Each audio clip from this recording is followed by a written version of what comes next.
Hello and welcome to another indie game review here for the Sanitarium.FM YouTube channel. I'm Predicted Cyborg and we are reviewing a little game called Megapolis today. Megapolis is a game that was developed and published by the same studio, that is Lonely Troops. And this seems to be a game that actually is one of three and can get all three of them in one bundle if you so desire. Megapolis, which is the one that I'm reviewing, Technopolis and Romopolis, which can all be bought as a collection. But we will be concentrating on Megapolis because that is the game that I have to review today. So what is this game about? This is a city builder. There are missions in this game where basically you have a setup of a bit of a town or a city and you are tasked with improving it in the manner that you're told to, either by attracting in more people to come and live, making sure the neighbouring tiles mean that people who live there are going to be happy, and so on and so forth. As mentioned, the layout of the board is a sort of top-down tile-based. You go around, you click on the tiles and you select what you want to build or what you want to do with existing buildings. You can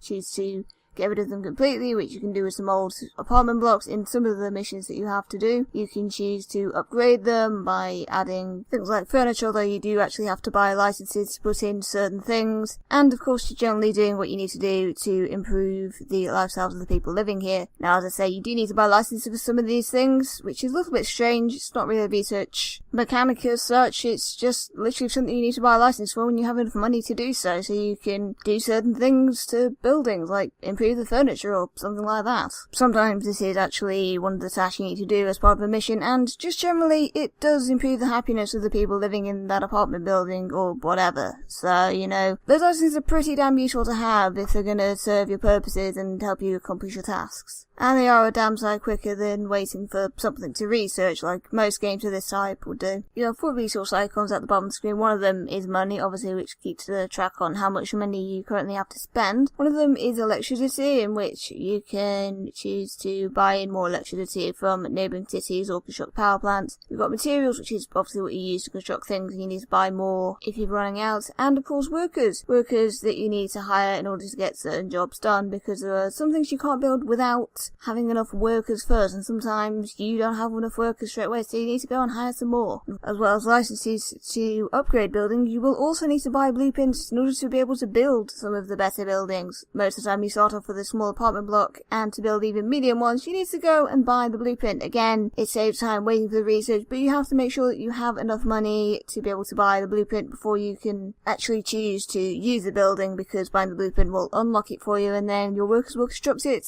in whatever tile you designate them to construct it. Again, sometimes you need to build certain buildings to accomplish your tasks for certain levels, so knowing what you need to get and how to get it is pretty useful. Although I will say, as you go through the levels and all the missions, the task givers do actually do a pretty damn good job of guiding you in how to do certain things, like buying blueprints or licenses or deconstructing things, all that kind of things. You will actually get very well guided through things the first time you're doing it in a level. In fact, I think some of these levels exist just to teach you how to play certain parts of the game, which is pretty useful and means you're not really going to get very confused with this game. However, if playing these missions doesn't really sound like your kind of game, then don't worry. This game does also come with a sandbox mode in which you can basically just go to town and build your own little city and get it all working, functioning, nice and neat. So how do I find this as a game? This is a very well made game, it's very well put together, and it is quite fun, at least for a little while. I mean, this game is very simple, you have to kind of accomplish tasks, and after you've been handheld through the first 2 levels, you are kind of left on your own to do things, and it is good fun trying to figure out the challenges. However, I have one little criticism. I wish there was a speed up function, because there are definitely times when you will be sitting there waiting for the money to build up enough so you can buy certain licenses and blueprints for certain buildings you need to complete tasks, and it is just a little bit mind-numbingly boring, to be honest. You sit there and you wait for the funds to come in, and there's no sort of, if you click on a blueprint or license, there's no sort of, are you sure you want to buy this sort of thing, which, if you're not paying attention, can lead to you buying the wrong thing. I actually did this once, which is being shown in the footage right now. In the end, it still worked out for me because I did have enough time to finish within the time limit, and I got to use the thing that I had accidentally bought to help me further improve the funds that I made every few seconds. So, I was able to reach the accumulated money total I needed played much quicker than I did before, but it's still kind of not great game design to be made to wait. And to be honest, waiting is something you are definitely going to do, because you can't really do too much at once because you're constrained by A, how much material you have, B, how many workers you have, and C, obviously, the licenses and blueprints that you don't have, or indeed just the money, because, you know, if you're constrained on one of these things, you're not going to be able to take too many actions. But it still has the tension of the timed ones a little bit, but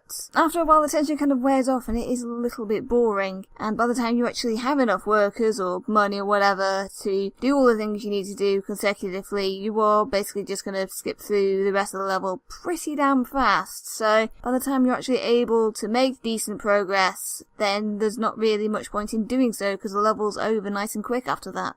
It is a very nice little city builder, I will say that. It's very well put together, the art's pretty damn good, although the photorealistic advisor and the mayor kind of creep me out a little bit, and the title theme, like the music on the title screen, is absolutely awesome, and it just kind of inspires me to want to do awesome things. And yeah, unfortunately the music on the title screen kind of promises a bit more excitement than it's actually there in the game, which is a little bit disappointing because I did want to like this game. I'm just afraid that, as far as I'm concerned, it's only really brilliant in short bursts, which I think is kind of what it was made for, to be honest. It's a very cheap little game. It's $3.99 on the US store, and it is only £2.79 on the UK stores. So, you know, I don't really think this was made to be an absolutely awesome, big indie game. It's something that's made for short bursts, and in that way it does do it very well. I just wish there was a speed up timer. It would have made the game a lot better in my opinion. And so that does it for another indie game review video here for the Sanitarium.FM. I'm the British Cyborg, and I have been reviewing Megapolis by Lonely Troops. Remember, stay tuned to this YouTube channel for more news, reviews, and more of the same. Find us on our website at www.sanitarium.fm for the radio shows and the articles, and join us on our Discord if you just want to come and chat about stuff. Once again, I'm the British Cyborg, and I will see you for the next one.